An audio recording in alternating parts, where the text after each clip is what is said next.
If you're struggling to get your ex back, it's probably because you're failing to address one very important thing. Now, I know it can be an overwhelming process. You're laser focused on winning them back, doing everything you can to change their mind and maximize your chances with them.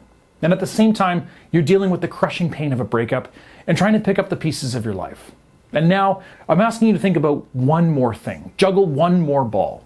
But the truth is that if you put your focus on this one thing, then it's going to actually make the process much easier for you. In fact, if you focus on this, then you're going to be able to let everything else go and just watch as things fall into place. And that thing that you need to focus on is your ex's desire. Yes, during this process, it's easy to get very wrapped up in what you want. Since you're pining after your ex and trying to get them back, you're essentially treating them as more of a goal and less of a person. Now, this is only natural since they are your goal right now. All you can think about is getting them back in your arms. But really, if you can look at them as more of a whole person, you're going to help your chances of making this happen. And the way to do that is to focus on their desire. Now, first off, I don't want you to confuse desire with what your ex wants. See, what they want, or at least think they want, shouldn't be your main priority here. Well, first of all, this is a confusing time for them. They've just ended a significant relationship, and that can really upset priorities and routines, obviously. So chances are, honestly, they don't probably know what they want. And second, if you focus on giving them what they want, then you're only really going to come across as pathetic. You don't want to be a people pleaser, buying them gifts and picking them up at the airport. That's really not what this is about, because you need to remain confident and in control. And that's why you need to focus on their desire. And desire is essentially a deeper level of need. These are the things that every man or woman pines for on a subconscious level. It's what they need. So if you don't fulfill your ex's desires, then you really don't have any chance of getting them back. But don't be put off. The good news is that you already know how to do this. You did it early on, or you never would have built a relationship. And you did all this without ever truly being aware of what you were doing.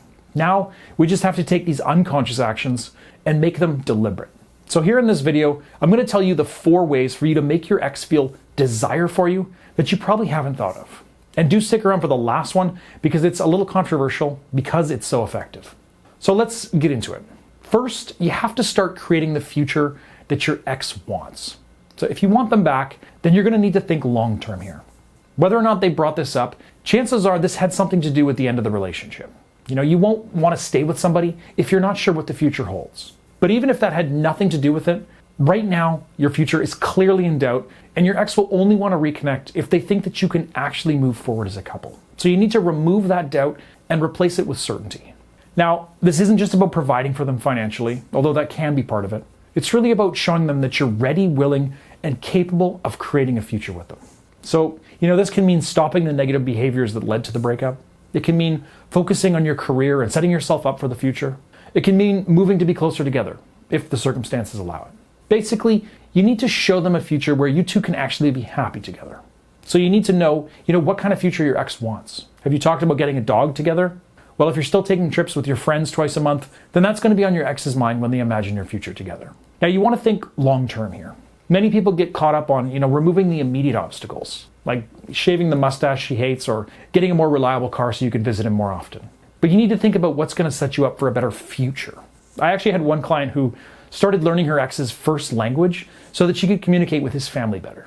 This is obviously a big undertaking, but it's something that you should consider if you really are in it for the long haul. And again, you shouldn't be telling your ex at all about this, as if you're laying out a retirement plan for them. This isn't a sales pitch. You need to show them this future with your actions rather than with words. Now, moving on, the next step to increasing their desire is to maximize your physical connection. So, when a relationship lasts a while, it is pretty common for things to, mellow out a bit physically. But just because it's a natural development doesn't mean that you should just, accept it. But there is some good news. You have a few things on your side here. First of all, you know what your ex likes. You've been together for long enough that you have a general sense of what makes them feel good physically. And I'm not just talking sex here. You know if they like to be held, if they like public displays of affection, if they like a slap on the butt when you walk by. And these are all things that can easily fall by the wayside as time passes and people get busy. So now is the time to start to reclaim this stuff. At least, assuming that you and your ex are connecting and actually spending more time together. Obviously, don't just grope them in the supermarket next time you run into them. And the other thing you have on your side is that you and your ex have had some time apart since the breakup. This is obviously going to make you both more lonely and more touch-starved, so any sort of physical contact is going to be much more effective. This will make a simple hug, even feel electric, so don't discount the influence that it can have on your ex. And on top of that, you know your ex is comfortable with you, which obviously gives you an advantage over every other person out there in the dating market.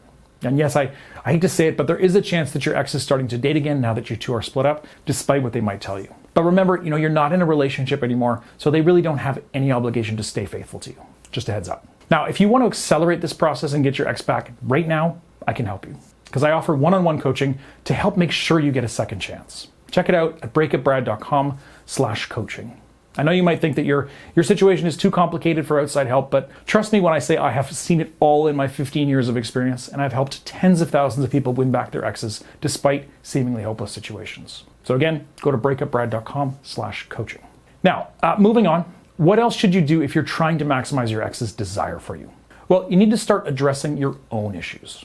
Obviously, this isn't as sexy as physical touch, but it is vital if you want your ex back. I mean, think of it this way. Imagine you're totally single. You're at a party and you see somebody from across the room. It's like time stops. They're just stunning and they're looking right at you. Could this be the person you've been looking for all your life? They approach you and then once they get within 5 feet of you, you're hit with a powerful wave of stench that makes you feel sick. Now, does it matter anymore how attractive this person is? Is there really anything that they could say that would make up for the disgusting smell that's oozing out of them? Of course not. Now, you may not stink like a garbage dump, but if you have a lot of personal issues that are evident to the people around you, then it's going to interfere with desire in exactly the same way. And you might think that you can hide these things, but nobody's going to be able to see them more clearly than your ex. And when they think about getting back together with you, they weigh the pros and the cons in their head. And these are some of the cons that they're thinking about. So if you can identify these issues and actually address them, then you're eliminating a barrier to their desire. It'll actually make them less resistant to spending time with you and, of course, to getting back together. So what am I really talking about here? Maybe you drink too much. Maybe you smoke. Maybe you have unaddressed mental illness that you've refused to get treatment for. Maybe you just have bad breath or dress like you're in the circus.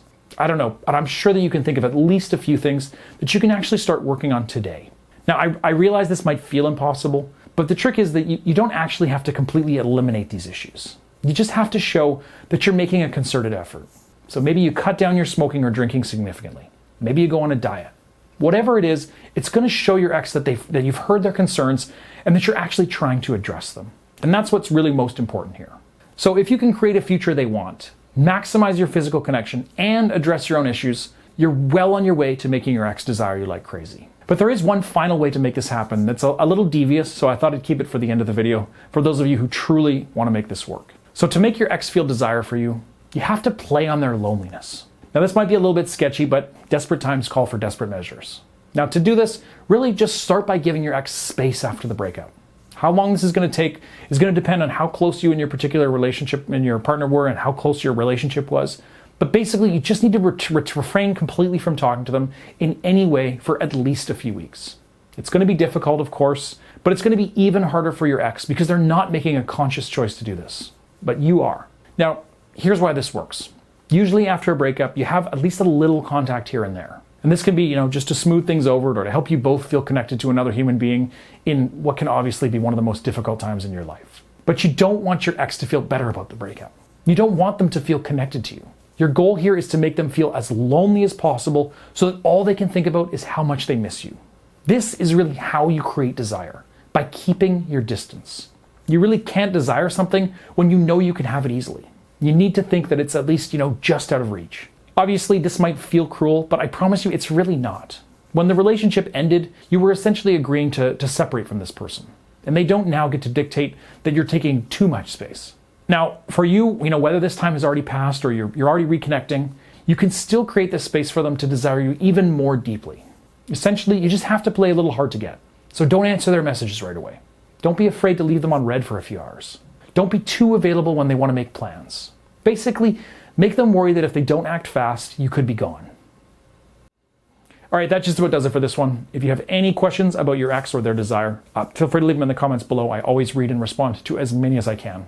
And thanks so much for watching. Thanks for liking and subscribing. And I'll see you next time right here. Bye for now.